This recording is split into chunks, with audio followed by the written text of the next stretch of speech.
Pad हर 4 से 6 घंटे में ना बदला जाए, अगर टैम्पून को दिन में कम से कम 3 बार ना बदला जाए, तो फिर that can also lead to इसकी वजह से क्या हो सकता है? जान भी जा सकती है। ओके, तो that's a serious problem. That's a serious problem. अगर किसी लड़की के सबसे पहली बार पीरियड्स आ रहे हैं, आप क्या उन्हें कुछ टिप्स या एडवाइस देना चाहेंगे? 30 to 80 in a normal 4-5 days या 6 days periods is the maximum that is the allowable blood loss. Okay. उससे ज़्यादा अगर हो तो फिर वो abnormal है। पीरियड्स अगर 7 दिन तक सीमित हो हाँ। तो वो नॉर्मल है। Okay, 7 अगर दिन से। 8वें दिन तक वो पहुंच रहा है तो वो abnormal है। पीरियड्स बहुत कम एज में शुरू हो गए, हाँ, तो इसका रीज़न क्या हो सकता है? This is because of a change of a lifestyle.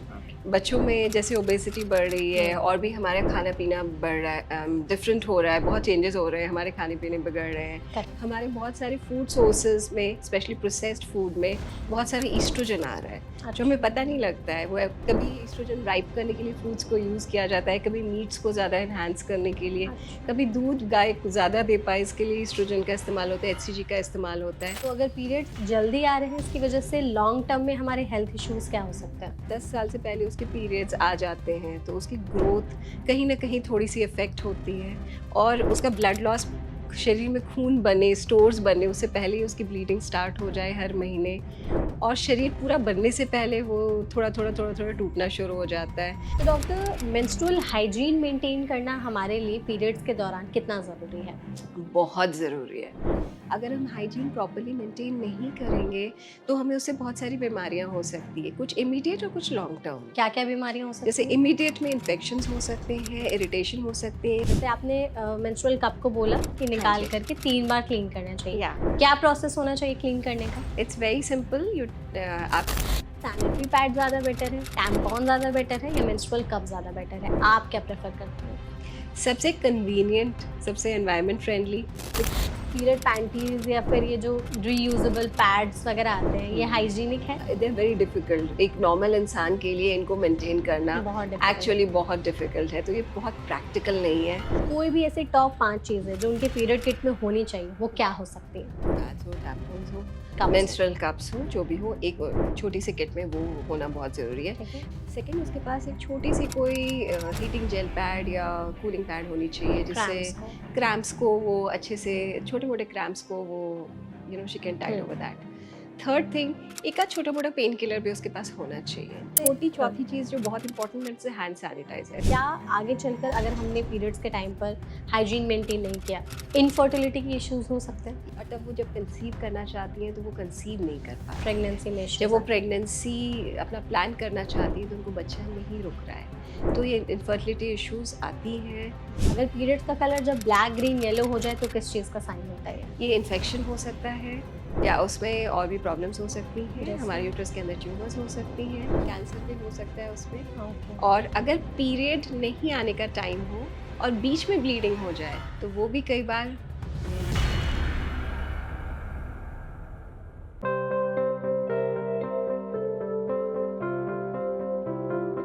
आपको पता है एक एवरेज मेंस्ट्रुअल साइकिल में एक औरत 30 से 80 ml तक ब्लड लॉस करती है, और इंडिया की डेटा की बात करें तो हर साल आज भी लगभग 28 मिलियन से ज़्यादा लड़कियां अपना स्कूल छोड़ देती हैं क्योंकि उनके स्कूल में बेसिक मेंस्ट्रुअल हाइजीन फैसिलिटीज़ होती ही नहीं हैं। और गांव जैसे एरियाज़ की बात करें तो वहाँ आज भी बहुत सारी जो औरतें होती हैं वो सैनिटरी पैड की जगह राख और मिट्टी का यूज़ करती हैं। ये आज भी इंडिया में हो रहा है, लेकिन इसके बारे में अवेयरनेस बहुत ज़रूरी है। इसीलिए हर साल 28 मई को मेंस्ट्रुअल हाइजीन डे सेलिब्रेट किया जाता है, ताकि जितनी भी सोसाइटी में लोग हैं उन्हें पीरियड्स के बारे में ज़्यादा से ज़्यादा जानकारी दी जा सके, बताया जा सके कि मेंस्ट्रुअल हाइजीन मेंटेन करना कितना ज़रूरी है। इसी टॉपिक पर डिस्कस करने के लिए आज हमारे साथ एनबीटी लाइफ के हेल्थ पॉडकास्ट में एक बहुत ही स्पेशल गेस्ट जुड़ी हुई हैं। हमारे साथ हैं doctor Gargi Vikas Sharma, lieutenant retired, consultant obstetrician and gynaecologist, Manipal hospital. तो डॉक्टर, सेशन में सबसे पहले तो आपका बहुत बहुत स्वागत है। Thank you. मुझे यहाँ बुलाने के लिए और मुझे मौका देने के लिए। बिल्कुल एग्जैक्टली डॉक्टर, और आई थिंक आपसे परफेक्ट इस टॉपिक के लिए हमारे पास कोई और गेस्ट नहीं हो सकता था, क्योंकि मेंस्ट्रुअल हाइजीन एक ऐसा टॉपिक है जिसके बारे में लोग अभी भी इसको एक टैबू समझते हैं, नहीं बात करना चाहते हैं ज़्यादा। इवन जब किसी भी लड़की को पहली बार पीरियड्स आते हैं तो जो उनकी माँ होती हैं बताने से घबराती हैं उन्हें, जब वो लोग पूछती हैं कि मुझे ऐसा क्यों हो रहा है। अगर हम अपना एक्सपीरियंस शेयर करें तो जब मुझे फर्स्ट टाइम पीरियड्स आए थे, आई वॉज इन क्लास 8, तो दैट टाइम मुझे एक तो बहुत ही अनईजी सा फील हो रहा था। फिर व्हेन आई चेक्ड तो देयर वाज ब्लड। मैंने अपनी मम्मी से कहा कि मम्मी मुझे ब्लड मतलब खून आ रहा है। तो फिर मम्मी वाज बहुत ज़्यादा, उनके चेहरे के मतलब होश उड़ गए थे कि इसको क्या हो गया अचानक से, इस टाइम पे हो गया। फिर मैंने उनसे बाद में पूछा कि ये क्या है, क्यों होता है। मुझे अब तक याद है मम्मी ने मुझे 1 साल तक नहीं बताया था कि पीरियड्स क्या होते हैं, क्यों आते हैं और मेरे साथ ऐसा क्यों हो रहा है। फिर फाइनली मुझे अपनी बड़ी बहन से पता चला। तो आपके साथ ऐसे पेशेंट्स आते हैं जो बताने में हिचकते हैं, मतलब बहुत ज़्यादा, कि क्या है पीरियड्स, क्यों होता है, अपनी बेटियों को बताने में? एब्सोल्युटली, जो आपका एक्सपीरियंस है it's a very common experience. मेरी प्रैक्टिस भी नहीं, as part of being a gynaecologist and I have spent quite some time with arm forces earlier, I used to as a my personal thing and social gesture, I would often go to schools. School में जब मैं जाती थी health talk के लिए, मैंने पाया कि छोटी बच्चियों को नहीं पता होता है। Exactly. बच्चे जो हमारे 7th 8th 9th 10th 11th 12th तक के बच्चियों को नहीं पता होता है पीरियड्स क्यों हैं, रेगुलरिटी क्या है, नॉर्मल पीरियड क्या है, एबनॉर्मल पीरियड क्या है। कहीं भी हमारा छोटा सा हाथ भी कट जाता है, 2 बूंद अगर खून निकलता है, हम इतना घबरा जाते हैं। और पीरियड्स हमारी ज़िंदगी का इतना अहम और इतना नॉर्मल हिस्सा है। करेक्ट। इससे हम बेसिकली इसके आसपास जो सारी मिथ्स हैं, सारी घबराहट, सारी आशंकाएं हैं, वो इसीलिए बिकॉज हम इसको खुले आम बात नहीं करते हैं, आराम से इसके बारे में बात नहीं करते हैं।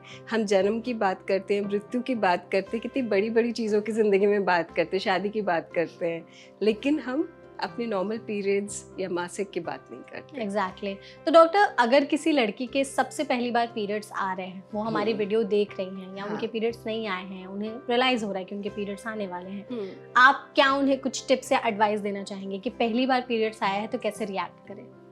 देखिए, ये आपके शरीर में, आपको पता है, एक औरत है, तो आप एक बच्ची से आप एक औरत बनने का ये जो सफ़र है, उसमें पीरियड्स बहुत इम्पॉर्टेंट रोल प्ले करता है। और ये एक चेंज है, एसेंशियल चेंज है उसके लिए।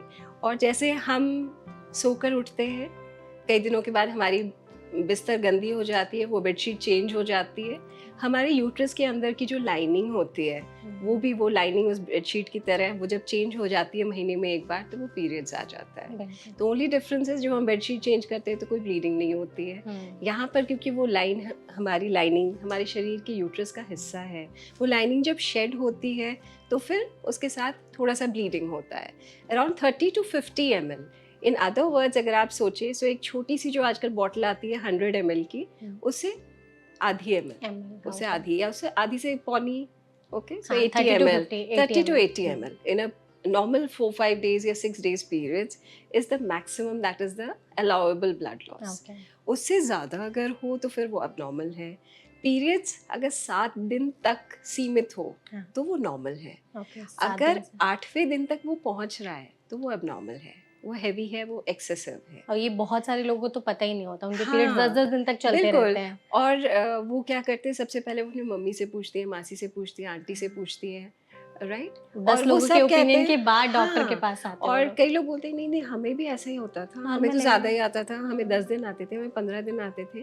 कई बार हमारे पास मम्मियाँ अपनी बच्चियों को लेकर आती जब तक उनका हीमोग्लोबिन 4 या 5 हो गया होता है, बहुत ही सीवियर एनीमिया के साथ, और पता चलता है पिछले 6 मंथ से, 6 महीने से उनको पीरियड्स आ रहे हैं, 15 दिन, 20 दिन, 25 दिन, कई बार 40-45 डेज, 1.5 महीने हो गए होते हैं, पीरियड्स चल रहे होते हैं। और वो इवन शहरों में वो स्कूल नहीं जा रही होती हैं, लेकिन वो मम्मी अपने हस्बैंड को भी नहीं बता पाती है कि आपकी बेटी को पीरियड्स हो रहा है, इसलिए वो हर रोज सुबह कह देती नहीं उसके पेट में दर्द है और तबीयत खराब है, वो स्कूल नहीं जा सकती, ना उसको डॉक्टर के पास ले जाते हैं, ना उसका, वो सोचते हैं वो नॉर्मल है, लेकिन वो नॉर्मल बिल्कुल नहीं है। सेकेंडली, जब भी अगर सपोज पीरियड स्टार्ट भी हो गए, एक तो नॉर्मल हमें पता होना चाहिए एज कितनी नॉर्मल है।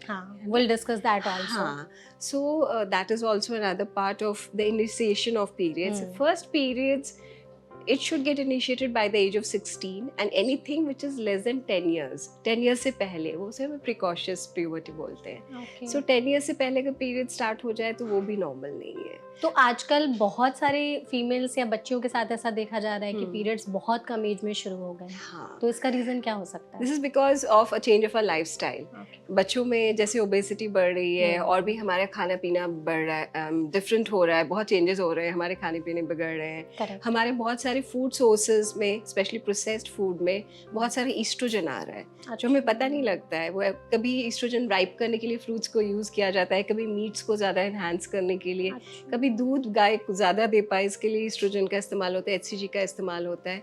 इसकी वजह से भी पीरियड्स हमारे जल्दी ट्रिगर हो जाते हैं. सो that is something which is again contributing. इसकी वजह से भी हमारे पीरियड्स जल्दी जल्दी आना शुरू हो रहे हैं. तो अगर पीरियड्स जल्दी आ रहे हैं इसकी वजह से लॉन्ग टर्म में हमारे हेल्थ इश्यूज क्या हो सकते हैं? सी एक लड़की का शरीर पीरियड्स माँ ये सब बनने के लिए एक सर्टन एक उम्र पे वो तैयार होता है. Correct. लेकिन अगर 10 साल से पहले उसके पीरियड्स आ जाते हैं तो उसकी ग्रोथ कहीं ना कहीं थोड़ी सी इफेक्ट होती है और उसका ब्लड लॉस, शरीर में खून बने, स्टोर्स बने उससे पहले ही उसकी ब्लीडिंग स्टार्ट हो जाए हर महीने, और शरीर पूरा बनने से पहले वो थोड़ा थोड़ा टूटना शुरू हो जाता है. So obviously it leads to lot of long term changes and that's why it is not very good to have it before the age of 10. Okay. क्योंकि आजकल ऐसे केसेस काफी ज्यादा आ रहे हैं हाँ कि जी. लड़कियों को जल्दी पीरियड्स आ जा रहे हैं, तो सब लोग कह रहे हैं पार्ट ऑफ लाइफस्टाइल, बट हमें समझना जरूरी है कि इसकी वजह से क्यों, एक तो पहले क्यों और हाँ. आगे चल करके क्या और इश्यूज इसमें कुछ चीज़ें तो हम बिल्कुल मॉडिफाई कर सकते हैं. अगर हमारे बच्चों का वेट हम थोड़ा सा कंट्रोल कर लें, प्रोसेस्ड फूड कम कर दें, chocolates, ice creams, junk food cut down हम करें. बहुत ज्यादा मतलब हाँ जी. एक्सेसिबल है कम एज से ही इस तरह के खाने से. Absolutely. पहले से ही कम कर दे तो बेटर होगा. कि बहुत सारे प्योर शुगर्स हमारे खाने में ऐड हो गए हैं जो हमें पता नहीं होता. स्पेशली प्रोसेस्ड फूड में बहुत सारी ऐसी चीज़ें हैं जो इस चीज़ को बढ़ावा देती है, तो उसको अवॉइड करें. Second thing is apart from our diet other lifestyle changes like regular exercise. हम बचपन में हमेशा किसी मैदान में, किसी ग्राउंड में खुले में खेलने जाते थे. आजकल बच्चे शहरों में उनको जगह ही नहीं मिलती खेलने की. Correct. तो शहरों में that's why it's more of a urban problem to have earlier periods rather than a rural area. Okay. So that is exactly. तो डॉक्टर, मेंस्ट्रुअल हाइजीन मेंटेन करना हमारे लिए पीरियड्स के दौरान कितना जरूरी है? बहुत ज़रूरी है, बहुत ज़रूरी है. उतना ही ज़रूरी है जितना सुबह उठ के ब्रश करना. Exactly. सो अगर पीरियड्स आ रहे हैं, हमारे शरीर से कहीं से भी छोटी सी भी चोट लग जाए, 2 बूंद खून निकले, तो हम उसे साफ़ करते हैं. उसे अगर ज़रूरत पड़े डिसइंफेक्ट करते हैं या किसी तरह तो साफ़ करते हैं, धोते हैं और उसको क्लीन रखते हैं, उसको ड्राई रखते हैं. तो सिमिलरली पीरियड्स में हाइजीन बहुत ज़रूरी है. अगर हम हाइजीन प्रॉपर्ली मेंटेन नहीं करेंगे तो हमें उससे बहुत सारी बीमारियां हो सकती है, कुछ इमीडिएट और कुछ लॉन्ग टर्म. क्या क्या बीमारियां हो सकती जैसे इमीडिएट में इन्फेक्शंस हो सकते हैं, इरिटेशन हो सकते हैं, वहाँ स्किन रगड़ के हम उसे वेजिनाइटिस बोलते हैं. यूट्रस के अंदर की भी धीरे धीरे इन्फेक्शन, वजाइना से पहले वजाइना में इन्फेक्शन, वेजिनाइटिस, उसके बाद और भी एडेड सुपर इन्फेक्शन हो सकता है जिसमें और कीटाणु आसपास के आके उसको और इन्फ्लेम्ड स्किन को इन्फेक्ट कर देते हैं. फंगल हो, बैक्टीरियल हो, ये इन्फेक्शंस ऐड हो जाते हैं. कई बार ये इन्फेक्शन बढ़ के यूट्रस के अंदर भी जा सकती है. सो प्रॉपर हाइजीन अगर मेंटेन ना करें और जो हाइजीन पीरियड हाइजीन के लिए हम प्रोडक्ट्स यूज़ कर रहे हैं उनको रेगुलरली चेंज करना, उनको भी हाइजीनिकली यूज़ करना बहुत ज़रूरी है. अदरवाइज कुछ तो जानलेवा बीमारियां भी हो सकती हैं. क्या बीमारियां हो सकती हैं? There is something called toxic shock syndrome. Toxic shock syndrome क्या होता है? अगर ये पीरियड्स के दौरान जो चाहे हम पैड्स यूज़ करें, चाहे हम कुछ गंदा कपड़ा, अगर जैसे आप कई बार होते हैं जो हमारे देश पहले के टाइम पे तो यही जिनको यूज़ किया जाता हमारे पहले के टाइम पे यही यूज़ किया जाता था.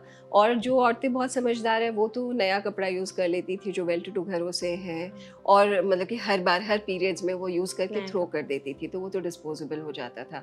लेकिन जो बहुत ही साधारण लोग हैं जो जिनके पास इतने पैसे, सेम कपड़े को बार बार यूज़ करते थे, अच्छे से धो नहीं पाते थे, छुपा छुपा के रखना है, उसको अच्छे से धूप में नहीं सुखा पाते थे, तो उससे वो कीटाणु उसमें रह जाते हैं. और वही कपड़ा जब दोबारा यूज़ होता है, या आजकल के कॉन्टेक्स्ट में ले ले, अगर पैड हर 4 से 6 घंटे में ना बदला जाए, अगर टैम्पून को दिन में कम से कम 3 बार ना बदला जाए, तो फिर that can also lead to toxic shock syndrome. और इट्स अ बैक्टीरियल इन्फेक्शन. उसकी वजह से क्या हो सकता है? जान भी जा सकती है. ओके, तो that's a So, serious problem. That's a serious problem.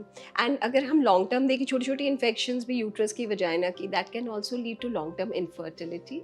And बार बार अगर सर्विक्स में इन्फेक्शन होता रहे, वजाइना में इन्फेक्शन होता रहे, बार बार इन्फेक्शन ठीक होना होते होते होते होते लॉन्ग टर्म में ये कैंसर में भी कन्वर्ट हो सकता है। तो इन्फेक्शन का ड्यूरेशन फिर क्या होता है कि कितने टाइम पर इन्फेक्शन हो रहा है तो हमें सीरियस हो जाना चाहिए?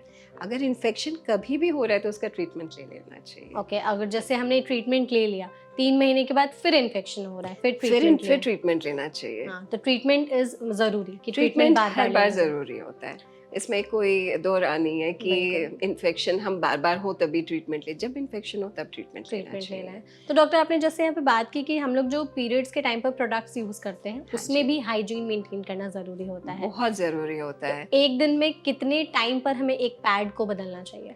अगर पैड्स यूज़ कर रहे हैं, एक तो पैड वो यूज़ करें, तरह तरह के मार्केट में पैड्स Pads आते अवेलेबल हैं, होते हैं, correct। Not to take any brand names, but जो पैड जितने नेचुरल फाइबर्स के बने हो, जिसका ऊपर का लेयर एटलीस्ट कॉटन का हो, ये बहुत ज़रूरी है। तो क्या हमें चीजें ध्यान रखनी चाहिए जब हम एक सैनिटरी पैड खरीद रहे हैं? तो एक तो आपको पैड बाहर से पैकेट में हर कोई बोलेगा ये बेस्ट है, बायो डिग्रेडेबल है, एक आपके लिए बहुत अच्छा है, स्किन के लिए, ड्राई फील है वगैरह वगैरह, बहुत सारे एडवर्टाइजिंग इम्प्लीमेंट्स यूज़ आते किए हैं, जाते हैं और वर्ड्स Marketing यूज gimmicks जाते हैं, हैं, मार्केटिंग होती है उनकी।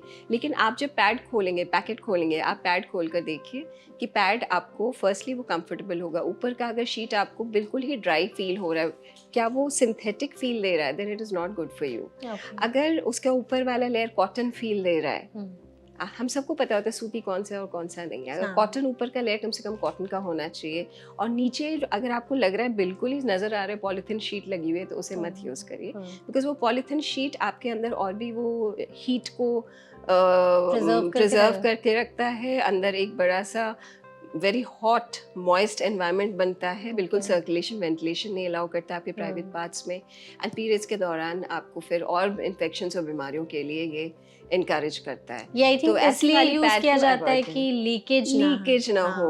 बट ऐसे भी पैड्स अवेलेबल हैं जो, दैट्स व्हाई इट इज वो so important to change every 4 to 6 hours। हर 4 से 6 हाँ, घंटे में पैड और चेंज रात करना भर अगर आप यूज कर रहे हैं तो you can use extra large size which can go the entire night, but सुबह जैसे ही उठते हैं तो फिर वो पैड चेंज करना है। रात भर में मोस्टली अगर हम 7 से 8 घंटे की नींद लेते हैं तो हाँ, that is बिकॉज fine। रात को जब हम लेटे होते हैं तो ऐसे ज्यादातर blood gets collected in the vagina, it doesn't come out. और जो थोड़ा बहुत नींद में हिलने के टाइम पे, करवट लेने के टाइम पे निकलता है, वो बहुत ही थोड़ा होता है, जो कि एक नॉर्मल आर्म पैड सोक कर लेती है, बट सुबह जैसे ही उठते हैं तो फिर वो चेंज कर लेना चाहिए। ओके, और टैम्पॉन्स फिर हमें कितनी बार चेंज करना चाहिए? Tampons at least 4 times in a day। 4 times in a day। At least 4 times in a day। Okay, और menstrual cup? Menstrual cup can be, it is that way much better because firstly it's made of silicone, so it is environment friendly. Correct. The second thing, silicone does not encourage growth of bacteria. Okay, तो unlike bacteria, हाँ, लेकिन फिर भी इसको साफ सुथरा रखना बहुत जरूरी है। इसको भी दिन में कम से कम 3 बार तो निकाल के इसको क्लीन करके फिर वापस अंदर डाल देना चाहिए। ओके, क्लीनिंग प्रोसेस की भी बात कर लेते हैं। हाँ जी। जैसे आपने मेंस्ट्रुअल कप को बोला कि निकाल करके 3 बार क्लीन करना चाहिए, क्या प्रोसेस होना चाहिए क्लीन करने का? It's very simple. आप उसको निकालते हैं पकड़ के, अगर आप रेगुलर यूज कर रहे हैं, एंड उसको आप खाली करते हैं, नॉर्मल टैप वाटर और सोप से आप उसको वॉश कर लीजिए, क्लीन हो जाए, हल्का सा उसे सुखा लीजिए एंड उसके रीयूज कर सकते हैं। रीयूज कर सकते हैं। तो ऐसा है क्या कि गर्म पानी यूज करना होता है या नॉर्मल पानी? अगर कई लोग जैसे सिलिकॉन, हम जैसे बच्चों को दूध पिलाते हैं तो फिर हम निपल स्टेरिलाइजर्स होते हैं, इसी तरह इसके भी स्पेशल स्टेरिलाइजर्स आते हैं। बट अगर नहीं भी हैं, एक गर्म पतीले या सॉस पैन में हल्का सा पानी गर्म कर ले, उसमें 5 मिनट जैसे पानी उबल जाए तो उसको ऑफ कर दें, उसमें वो डाल के 5 मिनट रख लें और निकाल लें, that is good enough to sterilise it. But doctor, जो लोग, but not everybody needs needs to sterilize it every time। Exactly, जैसे जो ऑफिसेज में होते हैं वो तो जी। फिर उसको नहीं कर पाएंगे बार बार। नहीं, बिल्कुल नहीं कर पाएंगे। एंड बीच में while you're using it you don't need to sterilize it, it's only at the end of a use of a cycle आपको एक बार sterilize करके रखना है। अच्छा, मतलब अगर 3 दिन के पीरियड्स हैं तो 3 दिन के बाद एक बार 3 दिन के बाद आपको करना है, एक साइकिल के बाद करना है daily, not after every use do you need to sterilise it. Okay, मतलब अगर आपके पीरियड्स के साइकिल 3 से 7 दिन है तो जब खत्म हो जाते हैं पीरियड्स तब आपको स्टेरिलाइज करना है, उसके पहले नहीं करना है। एब्सोल्युटली। डॉक्टर, लोगों को ना आज भी बहुत ज़्यादा कंफ्यूजन है कि उनके लिए सैनिटरी पैड ज़्यादा बेटर है, टैम्पॉन ज़्यादा बेटर है या मेंस्ट्रुअल कप ज़्यादा बेटर है? आप क्या प्रेफर करती हैं? सबसे कन्वीनियंट, सबसे एनवायरनमेंट फ्रेंडली, बिकॉज ना आप पेड़ काट रहे हैं, हाँ, ना आप कॉटन यूज कर रहे हैं, correct. आप रीयूजेबल यूज कर रहे हैं, hmm, and long term cost factor भी देखें तो silicone cup is less expensive than pads और tampons. Hmm, Disposal is much easier. You don't need to dispose it because it is reusable, correct. right? Hmm. And maintaining cleanliness and hygiene is much easier. It's mostly leak proof. Even swimmers, athletes, gymnasts, people who have climbed Mount Everest with it, they've gone around the world with a menstrual cup Oh, in a nice. yacht.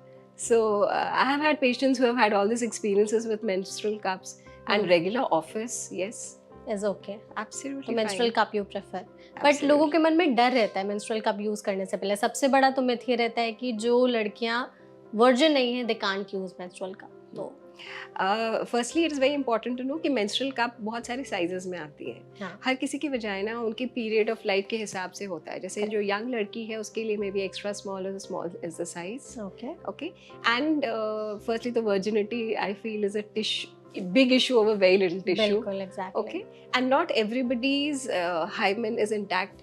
They're born with a intact hymen. जिस virginity की हम बात करते हैं, Correct. often there is space जिसमें वो menstrual cup आराम से यूज कर सकते हैं, और जो नहीं यूज कर सकते वो तो tampon भी फिर यूज नहीं कर पाएंगे, हाँ, right? So whatever they use, a lady should be comfortable. She should have access to it, and she should have access to a clean area where she can change change. and dispose of her hygienic products, in a manner which is clean and hygienic, okay. right? तो जो लोग menstrual cup use करना चाहते हैं उनके लिए आप कुछ टिप्स देना चाहेंगे, कैसे स्टार्ट करें?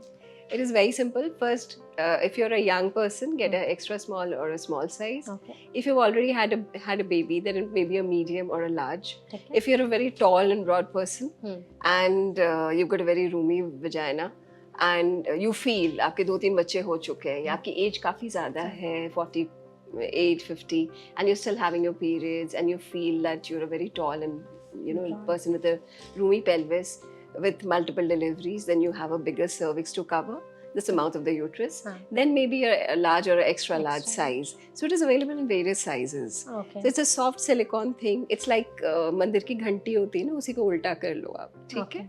तो वैसी छोटी सी कप सी होती है, उसको सिलिकॉन ऐसे गोल सी होती है. I wish today I had a sample. तो उसको बस आपने ऐसे फोल्ड करना होता है. उसके अपर रिम को, जो गोल वाली रिम होती है, उसको ऐसे सी बनाना होता है.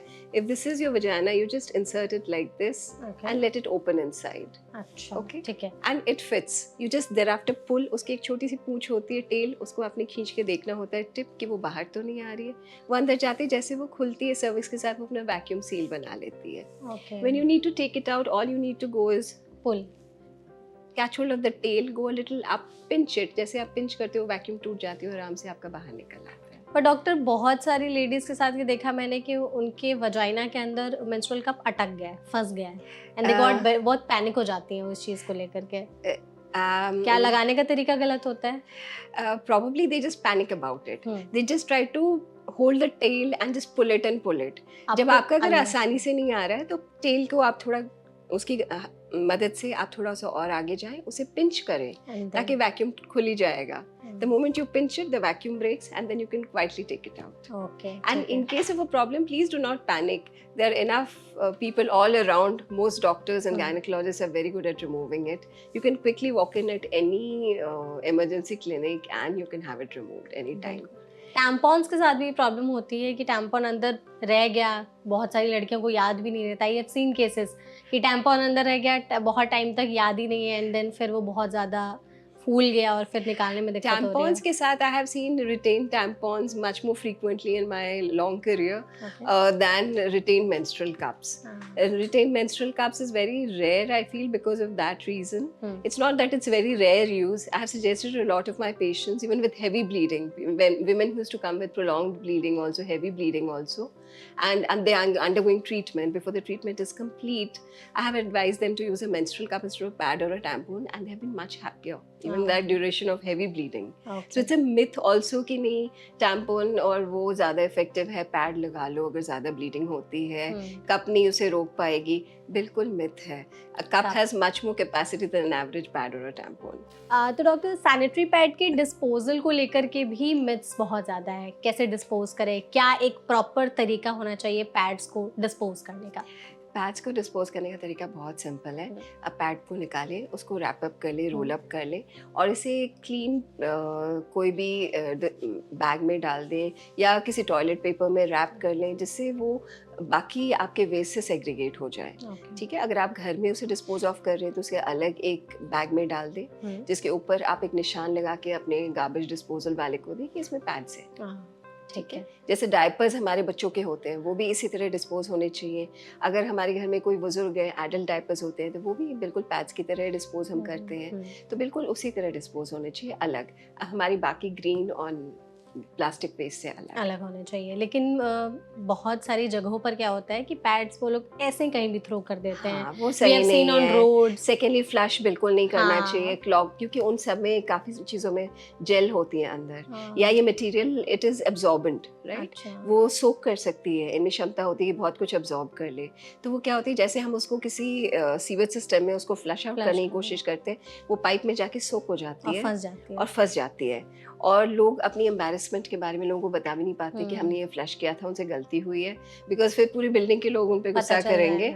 सो और something like that. So embarrassment avoid करने के लिए वो बोल भी नहीं पाते हैं. बट ये गलती कभी नहीं करनी चाहिए. It's not good for the environment, it's not good for us, it's not good for anyone. Okay. लेकिन जैसे जो पब्लिक एरियाज वगैरह होते हैं तो वहाँ पर वो लोग पैड रिमूव करके ऐसे ही फेंक देते हैं, उसको कवर वगैरह नहीं करते. डस्टबिन में वो पैड्स ऐसे ही दिखते रहते हैं, उसकी वजह से भी कुछ इन्फेक्शन के चांसेस हो सकते हैं. सी अगर हम जहाँ पर भी ब्लड होता है, blood is a very good culture media, right. हम कभी भी तो बैंडेज को ऐसे नहीं फेंकते. बैंडेज को भी तो हम रैप करके फेंकते हैं, तो क्यों ना पैड को भी हम वैसे ही रैप करके पेपर में रैप कर दें, न्यूज़पेपर में रैप कर दें, किसी चीज़ में भी रैप करके उसको फेंक दें. That just takes care of it. उसको सेग्रीगेट कर लें. एग्जैक्टली. इन सब चीज़ों का ध्यान रखना आई गेस काफ़ी ज़्यादा ज़रूरी होता है. तो जब किसी को पीरियड्स आते हैं उस टाइम पर हमें कैसे अपने हाइजीन का ध्यान रखना चाहिए? जो पैंटी हम पहनते हैं उसके बारे में थोड़ा आप बताइए कि अंडरवियर को कैसे हम either we can use if you're using a pad we can use a normal panty. Okay. If you're using a tampon also we can use a normal panty. If we are using a menstrual cup we can definitely use a normal panty. If the period panties are also available in the market. Again, period panties one needs to be very careful. उसमें absorbent material भी होता है और कई layers of thick material से वो use होते हैं जो हाईली एब्जॉर्बेंट होते हैं. हाइजीनिक होते हैं पीरियड पैंटीज? फर्स्ट यूज में yes they are hygienic, but then जब रीयूजेबल होती हैं ये, क्योंकि ये रीयूजेबल होती हैं, तो उस टाइम पे बहुत ज़रूरी होता है कि इनको हम बहुत अच्छे से क्लीन करें, वॉश करें, धूप में सुखाएं, कंप्लीटली ड्राई हो तभी उनको रीयूज करें. ओके. मार्केट में जैसे आजकल बहुत ज्यादा पीरियड पैंटीज बिकने लगे हैं. Panties, there reusable pads also which are available, cloth pads, absorbent pads, उनके लिए भी same applies. It is a good concept, biodegradable concept, okay? It's reusable. So क्या फैब्रिक होना चाहिए हमारे अंडरवियर का? Cotton. Always cotton. The surface that touches the skin should always be pure cotton. Pure cotton. लेकिन क्या होता है doctor कि जब भी हम पैंटीज को क्लीन करते हैं तो नॉर्मल डिटर्जेंट पाउडर या लिक्विड होता है उससे करते हैं. आजकल अंडरवियर को क्लीन करने के लिए अलग से बहुत सारे वॉशेस बनाए गए हैं. It is basically more mild detergents which are easier to wash off. Okay. तो यूज कर सकते हैं हम वो? यूज कर सकते हैं, लेकिन उसको जो भी डिटर्जेंट यूज करो उसको थरोली अच्छे से धोना और उसके झाग को हटाना बहुत ही ज़रूरी है. जो लास्ट वॉश होगा जिसमें हम धोएंगे, लास्ट तक तब तक धोते रहना है उसको पानी में जब तक उसमें कोई भी और झाग ना आए. ये बहुत ज़रूरी है. धूप में सुखाना ज़रूरी है. बिल्कुल. जब तक प्रॉपर सूखा ना हो तब तक हम उसको ना पहने. बिल्कुल. तो आपके हिसाब से जो पीरियड पैंटीज या फिर ये जो रीयूजेबल पैड्स वगैरह आते हैं ये हाइजीनिक है? आप प्रेफर करती हैं? They are very difficult. एक नॉर्मल इंसान के लिए इनको मेंटेन करना एक्चुअली बहुत डिफिकल्ट है. तो ये बहुत प्रैक्टिकल नहीं है. प्रॉबेबली इससे और भी ज़्यादा रिसर्च होगा. Yes, they can be used, they do have their own uses, but normal आम औरत के लिए जो ऑफिस जा रही है, जो स्कूल जा रही है, उनके लिए थोड़ा मुश्किल है. It can be messy. It can be very messy and difficult. Exactly. लोग अभी भी मतलब इस चीज़ को लेके हेजिटेट करते हैं कि whether they should use period panties या बार बार रियूजेबल पैड्स और बरसात के मौसम में इनको सुखाना, धूप हाँ, जाने ही निकलती है, जहाँ very बहुत ज़्यादा challenging. ठंड है वहाँ बहुत मुश्किल है। जहाँ गांव में आजकल जहाँ अभी भी बहुत टैबू है, उनको वहाँ बार बार धोना और सुखाना, उनको ताज़ी हवा, खुली हवा, खुली सनलाइट नहीं मिलने वाली सुखाने के लिए। करेक्ट, तो वहाँ ये कितनी प्रैक्टिकल है ये मुश्किल है बताना। बिल्कुल, वहाँ पर पैड्स, मेंस्ट्रुअल कप्स एक बार खरीद लिया तो वो सालों साल यूज हो सकता है। एग्जैक्टली आप जैसे डॉक्टर चैलेंजिंग कंडीशंस की बात कर रहे हैं, यू सर्व्ड इन आर्मी, या तो वहाँ पर जो फीमेल्स होती हैं, जो सोल्जर्स होती हैं, हम्म। वो कैसे अपने मेंस्ट्रुएशन के दौरान हाइजीन मेंटेन करते हैं? Yeah, there are female soldiers all over the world now, and now Exactly. in our army also. Hmm. So, thankfully, by the time Indian Army में वो आई हैं, menstrual cups भी आ गई हैं. हाँ, That's why it's quite a popular option for them, okay, right? I have served some 20 years ago also. It was quite challenging, let me tell you then. लेकिन उस time पर तो कप्स नहीं आए होंगे, उस टाइम कप्स नहीं थे, नहीं थे, and disposal of pads was quite a challenging then. Okay, तो वो लोग फिर कैसे अपने हाइजीन को मेंटेन करते हैं अगर उन्हें करना होता है? Do they frequently change their pads and उन्हें कोई इन्फेक्शंस वगैरह का जो खतरा रहता है तो उसके साथ वो कैसे कोप अप करते हैं? उनको हम ट्रेन करते हैं और उसके साथ that is how they cope up with it. Doctor, अगर हमें जैसे मेंस्ट्रुअल हाइजीन की बात करते हैं, पीरियड्स की हम लोग किट की बात कर लेते हैं, तो कोई भी लड़की जो हमारे इस पॉडकास्ट को देख रहे हैं वो चाहती है कि कोई भी ऐसे टॉप 5 चीज़ें जो उनके पीरियड किट में होनी चाहिए, वो क्या हो सकती है? अच्छा, सबसे पहले तो वो जो भी मेथड यूज़ करना चाहती हैं अपने मेंस्ट्रुअल हाइजीन के लिए, चाहे वो पैड्स हो, टैम्पॉन्स हो, मेंस्ट्रुअल कप्स हो, जो भी हो, एक छोटी सी किट में वो होना बहुत ज़रूरी है। एडिक्वेट स्टॉक उसका। दूसरा, ताकि कम से कम एक पीरियड उसको उसमें चल जाए। सेकंड, उसके पास एक छोटी सी कोई हीटिंग जेल पैड या कूलिंग पैड होनी चाहिए, जिससे क्रैम्प्स को वो अच्छे से, छोटे मोटे क्रैम्प्स को वो she can tide over that. Third thing, एक आध छोटा मोटा पेन किलर भी उसके पास होना चाहिए, क्योंकि किसी भी औरत के सारे पीरियड्स एक जैसे नहीं होते हैं। कभी अगर नॉर्मल उसको कभी पेन नहीं होता है, हो सकता है किसी दिन उसको हो जाए। तो ये भी एक बहुत इंपॉर्टेंट 3 चीज़ें हैं जो बहुत इंपॉर्टेंट है, उसको होना चाहिए। ठीक है, ये 3 चीजें रखने डेफिनेटली होनी चाहिए। ओके, और एक छोटी चौथी चीज़ जो बहुत इंपॉर्टेंट है, जैसे हैंड सैनिटाइजर। कहीं भी वो ट्रैवल कर रही है, उसके पास पानी नहीं है, तो एटलीस्ट हैंड सैनिटाइजर वो अपने साफ करके अपनी बाकी चीज़ें कर सकती हैं, और फिर she can again clean her hands after that. Exactly doctor, जैसे हमने यहाँ पर जितनी भी मेंस्ट्रुअल हाइजीन के इस टाइम पर बात की है, इसमें क्या आगे चलकर अगर हमने पीरियड्स के टाइम पर हाइजीन मेंटेन नहीं किया, इनफर्टिलिटी के इश्यूज हो सकते हैं? यस, हमने बहुत बार देखा है कि कम एज पे जो गांव की लेडीज़ होती हैं, इवन शहर की लेडीज़ होती हैं, वो बाद में हिस्ट्री देती हैं, उनको कई बार पता भी नहीं लगता है कि बार बार इन्फेक्शन की वजह से उनके यूट्रस के अंदर यूट्रस की लाइनिंग चिपक गई है, या उनको क्रॉनिक इन्फेक्शन की वजह से उनके ट्यूब्स या ओवरीज में प्रॉब्लम हो गई है, और तब वो जब कंसीव करना चाहती हैं तो वो कंसीव नहीं कर पा रही, प्रेगनेंसी में जब वो प्रेगनेंसी अपना प्लान करना चाहती हैं तो उनको बच्चा नहीं रुक रहा है, तो ये इनफर्टिलिटी इश्यूज आती हैं। सो इसलिए मेंस्ट्रुअल हाइजीन बहुत ही ज़्यादा इम्पोर्टेंट हो गया है। बिल्कुल, तो अगर हम लोग मेंस्ट्रुअल हाइजीन जब मेंटेन नहीं करते, आपने कहा जैसे आगे चलकर हेल्थ इश्यूज हो सकते हैं, उस टाइम पर हमारी बॉडी में कुछ ऐसे सिम्टम्स दिखते हैं कि हमारे पीरियड्स हम नॉर्मल नहीं है या हाइजीन अच्छे से मेंटेन नहीं हो पा रही है, जिसकी वजह से इन्फेक्शन हो गया है? एब्सोल्युटली। एक तो फर्स्ट पीरियड्स कई बार पेनफुल हो जाती हैं, कई बार इन्फेक्शन जब हो जाती है तो पीरियड का जो कैरेक्टर है, हर लेडी को पता होता है उसकी पीरियड नॉर्मल, उसका खून कैसा बहता है, राइट, लेकिन उसका कलर चेंज हो जाता है, अचानक वो ब्लैकिश हो जाता है, या वो येलोइश हो जाता है, या ग्रीनिश हो जाता है, उसका कैरेक्टर चेंज हो जाता है। कई बार उसमें फाउल स्मेल आती है, गंदी बदबू आती है। एक नॉर्मल स्मेल होती है खून की, थोड़ी सी हल्की सी मेटालिक सी, हल्की सी फिशी या मछली जैसी, कच्ची मछली जैसी, वो नॉर्मल है, वो नॉर्मल है, वो हम यूज टू होते हैं उस स्मेल के, हमें पता होता है हमारी पीरियड्स नॉर्मल ऐसी स्मेल करती है। लेकिन अगर सपोज हम पैड 10-12 घंटे तक चेंज ना करें, 24 घंटे चेंज ना करें, उसमें फाउल स्मेल आती है, ऑफ स्मेल आती है, वो सही नहीं है। तो ये सिम्टम्स हमें पता लग जाते हैं, और कई बार अगर डिस्चार्ज ही वो ऑफ स्मेल वाली हो तो दैट इज़ अ साइन कि इन्फेक्शन है। कई बार अगर एक्सेसिव ब्लीडिंग हो रही है, आपको नहीं समझ आ रहा है बेशक, बट आपको बार बार क्रॉनिक इन्फेक्शन से आपकी ब्लीडिंग एक्सेसिव हो सकती है, या अगर सालों तक ये बार बार रेकरेंट इन्फेक्शन चलता रहे तो बिल्कुल ही कम हो सकती है, क्योंकि आपके यूट्रस के अंदर की लाइनिंग धीरे धीरे सूखने लगती है ना। तो कम ब्लड निकलना, बहुत ही कम हो जाना, या बहुत एक्सेसिव होना, या बहुत जो पीरियड्स पेनफुल नहीं थे अचानक पेनफुल हो जाना, या फाउल स्मेल होना, ये सारे सिम्टम्स हैं, या बुखार आ जाना, वॉमिटिंग, या नोजिया। हाँ, और ये सारी चीज़ें बार बार होना, ये सब संकेत हैं कि कुछ तो प्रॉब्लम है एग्जैक्टली और आपको डॉक्टर के पास जाने का जाने टाइम का आ गया है। टाइम आ गया। बिल्कुल। आपने डॉक्टर जैसे पीरियड्स के कलर की बात की, ब्लैक, ग्रीन, येलो। हाँ, अगर पीरियड्स का कलर जब ब्लैक, ग्रीन, येलो हो जाए तो किस चीज का साइन होता है? ये इन्फेक्शन हो सकता है, या उसमें और भी प्रॉब्लम्स हो सकती हैं। जैसे? हमारे यूट्रस के अंदर ट्यूमर्स हो सकती हैं। ओह, कभी कभी ये ट्यूमर्स मैलिग्नेंसी भी हो सकती है, अगर मतलब? ज़्यादा एज की बात करें, कैंसर भी हो सकता है उसमें। ओके। और अगर पीरियड नहीं आने का टाइम हो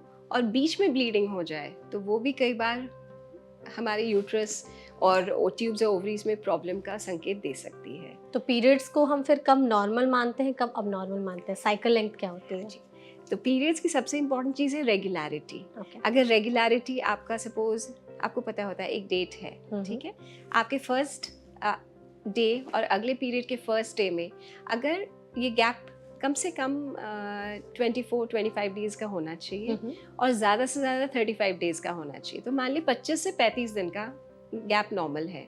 लेकिन अगर 25 दिन से पहले पीरियड्स आ रहे हैं, 20 दिन में आ रहे हैं, 22 दिन में आ रहे हैं, तो ये जल्दी आ रहे हैं, लेट? ये बीमारी हो सकती है। अगर 35 डेज से ज़्यादा लेट हो रहा है, 1.5 महीने हो रहे हैं, 2 महीने, 3 महीने हो रहे हैं, लेट हो रहे हैं, तो वो भी संकेत है कि शरीर में कुछ ना कुछ हार्मोनल इशू है जिसकी वजह से ऐसा हो रहा है। ओके, तो लेट सपोज इसको डेट के हिसाब से समझते हैं। हाँ, किसी के पीरियड 7 तारीख को आए हाँ, और 11 को खत्म हो गए, हाँ, अगले महीने फिर क्या 11 तारीख को आना नॉर्मल है या 7 तारीख को? 7 तारीख के आसपास आना नॉर्मल है। नॉर्मल। लेकिन अगर 7 तारीख को इस महीने आया और अगले महीने 15 तारीख को भी नहीं आया, तो फिर वो लेट है। अच्छा, ठीक तो अगर 7 दिन से ज्यादा हो गया तो लेट है वो। परफेक्ट साइकिल तो 28 डेज का है, लेकिन 28 दिन में वो ही आ तो जाएगा। किसी बहुत रेयर होता है किसी को बिल्कुल हर साइकिल 28 डेज आना। But normal 28 to 30 days is the commonest. अगर 35 डेज तक आपके आ गए, जैसे इस महीने 1 तारीख को आया और अगले महीने आपको 5 तारीख तक आ गया, तो आपके पीरियड्स बिल्कुल सही चल रहे हैं, कोई प्रॉब्लम नहीं है। बट बहुत सारे लोग होते हैं शुरू से ही उन्हें ये प्रॉब्लम होती है लेट पीरियड्स आने की, कि 35-40 दिन के बाद आ हाँ रहे जी, हैं या जल्दी या कि 20-20 दिन में आ जा रहे हैं, तो उन्हें लगता है कि ये तो हमारे लिए एक नॉर्मल बहुत है। इम्पॉर्टेंट चीज़ आपने बताया कि शुरू के जो 2 साल होते हैं, स्पेशली 1.5-2 साल, उसमें बॉडी में नए नए पीरियड्स शुरू होते हैं, और हर एक नई चेंज के साथ हमारी ज़िंदगी में जैसे कुछ एडजस्टमेंट टाइम होता है, तो हमारी बॉडी को भी 2 साल का एडजस्टमेंट टाइम होता है, जिसमें कई बार पीरियड्स थोड़ी हैवी, थोड़ी लाइट, थोड़ी जल्दी, थोड़ी लेट, ये सब हो सकती हैं। लेकिन इसको नेचर के भरोसे हमेशा नहीं छोड़ देना चाहिए।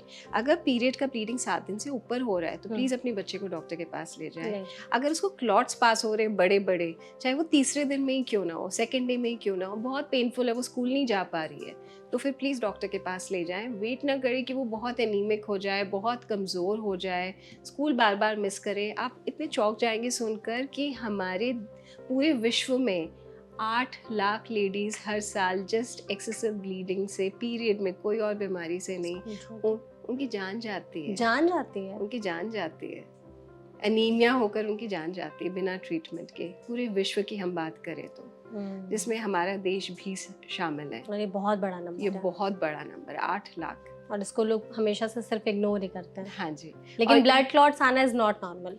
ब्लड क्लॉट्स आना इज नॉट नॉर्मल।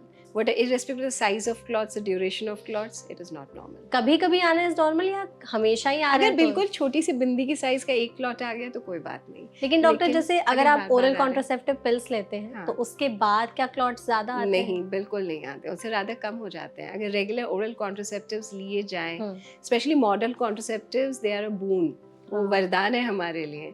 बिकॉज वो ज़माना गया जिसमें हम सोचते थे इससे एक्ने हो जाता है, पिंपल्स हो जाते हैं, हमारे मुहासे हो जाते हैं, वेट गेन हो जाता है, मोटापा आ जाता है, सूजन आ जाती है, ज़्यादा ब्लीडिंग होती है, इरेगुलर होती है। बिल्कुल नहीं, मॉडर्न कॉन्ट्रासेप्टिव्स हमारे लिए वरदान है।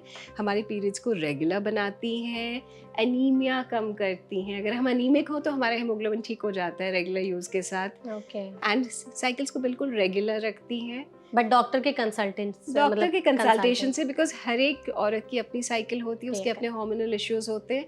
हर एक औरत को गायनेकोलॉजिस्ट बता सकती है उसके लिए उसका बेस्ट कॉन्ट्रासेप्टिव पिल कौन सा है। एंड कॉन्ट्रासेप्टिव बेनिफिट तो है ही, वो अबॉर्शन से बचाती है, अनचाहे गर्भ से बचाती है ना। तो मतलब अनचाही प्रेगनेंसी अगर yes, and not only that, modern contraceptives have an advantage taken over a period of 5 years in continuum, या 3 साल अभी ले लिया, शादी के बाद 2 साल बाद आप बच्चा प्लान करना चाहते 2 साल ले लिया, फिर आपने बेबी कर लिया, फिर बेबी जब बड़ा हो गया 6 मंथ्स का हो गया, फिर आपने 2-3 साल यूज़ कर लिया स्पेस करने के लिए, सपोज 5 इयर्स आपने अपनी ज़िंदगी में यूज़ कर लिया, आपको कई कैंसर से भी आपका रिस्क रिड्यूस करती है oral contraceptive pills yes but इसके बारे में तो लोगों को बहुत बड़ा मिथ है कि अच्छे नहीं होते हैं, कि वो हाँ कैंसर का रिस्क बढ़ा देती है, हमने सकते कई हैं। बार सुना होता है राइट। कि ज्यादा So, खाओगे तो फिर हाँ कैंसर का रिस्क या बॉडी में चेंजेस आ जबकि जाएंगे। ये बिल्कुल ऑपोजिट है, ओके, तो इसके ये बारे में ओवेरियन कैंसर से बचाती है। ओह नाइस, तो आई थिंक इसके बारे में लोग ज्यादा अवेयर ही नहीं है। Absolutely. हमारे पॉडकास्ट से आई गेस वो जान जाएंगे कि ओरल कॉन्ट्रासेप्टिव पिल सेफ होते हैं अगर आप डॉक्टर की कंसल्टेंसी से लेते हैं तो,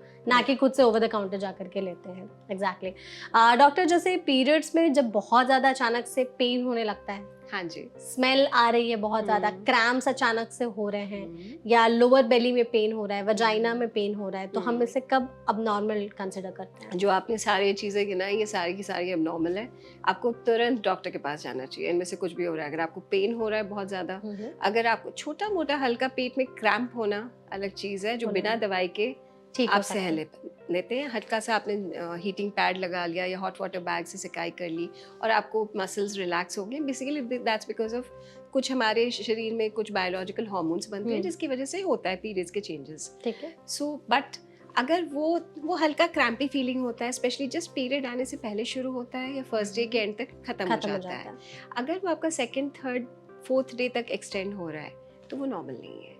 दैट्स फर्स्ट थिंग। सेकेंडली, अगर आपको रेगुलर पेन किलर लेना पड़ रहा है उसके लिए तो फिर वो नॉर्मल नहीं है। अगर आपके क्लॉट्स बार बार आ रहे हैं तो वो नॉर्मल नहीं है। अगर आपको 7 डेज से ज़्यादा है तो नॉर्मल नहीं है। और अगर आपकी ऐसा होता है कि आपके चलो 5 दिन हो गए, रुक गए और फिर 3 दिन बाद फिर से शुरू हो गया, तो वो भी नॉर्मल नहीं है। ये सारी स्थितियां हैं जिसमें आपको पक्के से डॉक्टर और गायनेकोलॉजिस्ट के पास जाना चाहिए। बिल्कुल। और हम अब कब समझे कि हमारे पीरियड्स नॉर्मल हैं? हमारे पीरियड्स नॉर्मल पीरियड्स में भी 3 to 5 डेज एवरेज आती है। ठीक है। और अगर हमारा पीरियड एक दिन भी आता है वो नॉर्मल है। अगर शुरू से आपका ऐसा ही है और अगर टाइम पे आ रहा है तब भी वो नॉर्मल है। अगर 7 डेज एक्सीड कर रही हैं तो वो एबनॉर्मल है। ठीक है। और हमारे अगर पीरियड हम दिन में 4 बार पैड चेंज कर रहे हैं, क्योंकि वो तो मिनिमम है। ठीक है। 4 से 6 बार, कई बार क्योंकि रात का भी हम काउंट कर लें तो 5 to 6 टाइम्स हम चेंज कर ही लेते हैं, तो वो ठीक है। लेकिन वो हर बार ऐसा नहीं कि 5 to 6 पैड सारी की सारी पूरी सोक होनी चाहिए, क्योंकि वो सेमी आधी ही सोक हो पाती है उतनी देर में। हाँ, करेक्ट। तो अगर हम समझ लें एक सिंपल में, अगर आपको दिन में 1 या 2 चम्मच टेबल स्पून तक भी ब्लड आ रहा है तो वो ठीक है। लेकिन अगर उससे ज़्यादा आ रहा है आपके पैड्स में तो फिर डेफिनेटली आपको जाना चाहिए। ओके डॉक्टर, आजकल ना सोशल मीडिया पे एक ट्रेंड चला है कि लोग पीरियड्स के लिए एक मशीन लाए हैं पीरियड्स पेन को देखने के लिए कि कितना पेन हो सकता है। ये एक्सपेरिमेंट वो लड़कों के साथ करते हैं। हाँ। लड़के बैठते हैं, उनको वो मशीन लगाई जाती है और पीरियड्स में कैसे क्रैम्प्स और पेन होते हैं उनको वो फील कराया जाता है। लड़के इधर उछल रहे हैं, इधर चिल्ला रहे हैं, गुस्सा हो रहे हैं, एकदम मतलब वो बहुत ज्यादा उनसे सहन नहीं हो पा रहे, वो कह रहे हटाओ इसको। एंड लड़कियों को जब वो सेम चीज लगाई जा रही है तो दैट इज तो नॉर्मल फॉर अस, इतना तो होता ही है पेन। तो क्या सच में लड़कों के लिए पेन बर्दाश्त कर पाना इतना मुश्किल होता है और लड़कियां इतना पेन सहती हैं पीरियड्स में? You'll be amazed कितना पेन वो सह लेती हैं। बिल्कुल, इवन हम लोग भी सह ही रहे हैं। जबकि इतना सहना सही नहीं है। सही नहीं, हाँ करेक्ट। अगर आपके दांत में दर्द होता है आप जाते हैं ना डॉक्टर के पास, अगर आपके सिर में दर्द होता है तो आप जाते हैं ना, तो पेट का दर्द अगर होता है, पीरियड्स का दर्द होता है तो क्यों नहीं? हमें बताया जाता है शुरू से नॉर्मल इतना पेन होता है। जब भी मैंने देखा है, जब इतने पेन में कोई औरत आती है, बच्ची से लेके औरत से लेके बुजुर्ग औरत तक, जब भी इतना पेन होता है वो आज तक कभी नॉर्मल नहीं पाया गया है। उसके पीछे कोई ना कोई बीमारी हमेशा होती है। एंडोमेट्रियोसिस होता है, इन्फेक्शन होता है, कई बार फाइब्रॉइड होता है, तो कई बार ओवेरियन ट्यूमर होता है, कुछ ना कुछ उसके पीछे छुपा होता है। तो इतना पेन सहना बिल्कुल सही नहीं है। सहने की जरूरत क्या है? बिल्कुल, जब आप कोई और दर्द नहीं सहते तो ये दर्द क्यों सहेंगे? हमें वही शुरू से फीड किया जाता है कि ठीक है इतना तो नॉर्मल है, और बोल भी जाए उसको तबीयत खराब है उसको परेशान मत करो, ठीक है 1-2 दिन वो रहेगी ऐसे एंड देन फिर नॉर्मल हो जाएगा। Yes, there is an entity which is called PMS, है ना। तो पीएमएस में थोड़ी बहुत जी मचलाना, थोड़ा मूड स्विंग्स होना, थोड़ा बहुत क्रैम्प होना, that is part of PMS. But अगर पीएमएस बहुत इंटेंस है तो हमारे पास उसका इलाज है। But at the same time we need to see, हमें देखना बहुत ज़रूरी है कि कोई और बीमारी तो उसके पीछे नहीं छुपी हुई है जिसको हम पीएमएस समझ रहे हैं। Exactly. बहुत ज़रूरी है ये चीज़ें टेस्ट करना। अगर कोई तकलीफ है तो उसको निवारण करना बहुत ज़रूरी है। बिल्कुल। डॉक्टर, हम मेंस्ट्रुअल हाइजीन डे पर बात कर रहे हैं। हाँ। तो इस पॉडकास्ट को एंड करने से पहले हम आपसे यही चाहेंगे कि आप कुछ टिप्स और एडवाइस हमारी ऑडियंस को दें, और सिर्फ लड़कियों को ही नहीं, लड़कों को भी ये जानना बहुत ज़रूरी है कि मेंस्ट्रुएशन जैसी चीज़ होती है, इसके लिए हम अवेयरनेस कैसे क्रिएट करें और हाइजीन मेंटेन करना कितना ज़रूरी है। प्लीज़। बिल्कुल, like every phase of a life, हमारे जीवन की जैसे सारी चीज़ों में हमारे साथी हमारे साथ होते हैं। हमारे पापा, हमारे भाई, हमारे हस्बैंड, हमारे बेटे। सो आई थिंक हमारे बेटों को सिखाना बहुत ज़रूरी है। हम बेटों को सिखाएंगे तो भाई, पापा और बाकी सब हस्बैंड सब अपने आप सीख जाएंगे। So that is one important thing that I want as a take home message. Second, have a clean period, have a confident period. Exactly. You should not feel under confident. आपको क्यों confidence अपना loose करना है, क्यों low feel करना है कि आपका पीरियड हो गया है? आपका पीरियड ही हुआ है, आप बीमार नहीं हैं। आप बीमार नहीं है, ये आपकी जिंदगी का नॉर्मल हिस्सा है। आप अनक्लीन नहीं है, आप क्लीन है। क्लीनलीनेस बस आपकी हाइजीन में होनी चाहिए, दिमाग में कुछ अनक्लीन नहीं होना चाहिए। आप पूजा करें, आप सब कुछ कर सकती हैं, आप खाना बना सकती हैं, आप अचार खा सकती हैं, आप चौक जाओगे क्या क्या। जब मैं स्कूल्स में जाती हूँ, जब मैं बात करती हूँ, कम्युनिटी में मैं बात करती हूँ, टैबू है अभी भी पीरियड्स को लेकर के स्कूल्स वगैरह? कई बार मैं चौक जाती हूँ, सुन के क्या क्या चीज़ें होती कुछ है। आप शेयर करना तेल को मत लगाइए, बालों में तेल मत लगाइए, तेल को हाथ मत लगाइए, बालों को तेल मत लगाइए, अचार मत खाइए, चावल को मत टच करिए। कुछ भी गंदा हो जाए, कुछ आप खुद गंदे नहीं है, आपके शरीर में क्लेंजिंग प्रोसेस हो रही है, तो उसमें वो नॉर्मल चीज़ है। Like I said, as normal as changing your bed sheet. Periods है, that's why you exist. Absolutely. It's just a process जिसमें यूट्रस अपनी पुरानी लाइनिंग को चेंज कर रही है, नई लाइनिंग बिछा रही है, just to welcome a baby. If in that cycle one has to conceive. Periods होना is normal, नहीं होना is not normal. It is part of a fertility cycle. That's it. और ये भी जानना वही ज़रूरी है कि पीरियड्स होना इज़ नॉर्मल, नहीं होना इज़ नॉट नॉर्मल। उसके लिए you have to consider your doctor. And periods normal कितना होना ज़रूरी है, हाइजीन मेंटेन करना कितना ज़रूरी है, इसके बारे में आपने काफ़ी अच्छे से डॉक्टर सेशन में हमारे से बात की। आई होप आपने इस सेशन को एंजॉय किया होगा। Absolutely. Thank you so much. Thank you so much. आप हमारे साथ जुड़ी। Thank you so much audience, आपने इस वीडियो को एंड तक देखा। I hope menstrual hygiene day पर आपके मन में जितने भी सवाल होंगे मेंस्ट्रुएशन के हाइजीन से रिलेटेड, वो सारे डाउट, सारे सवाल क्लियर हो गए होंगे। इसके अलावा भी अगर आपके मन में कोई सवाल है, कमेंट सेक्शन में आप पूछ सकते हैं। हम उन सवालों के जवाब डॉक्टर से जानने की कोशिश करेंगे।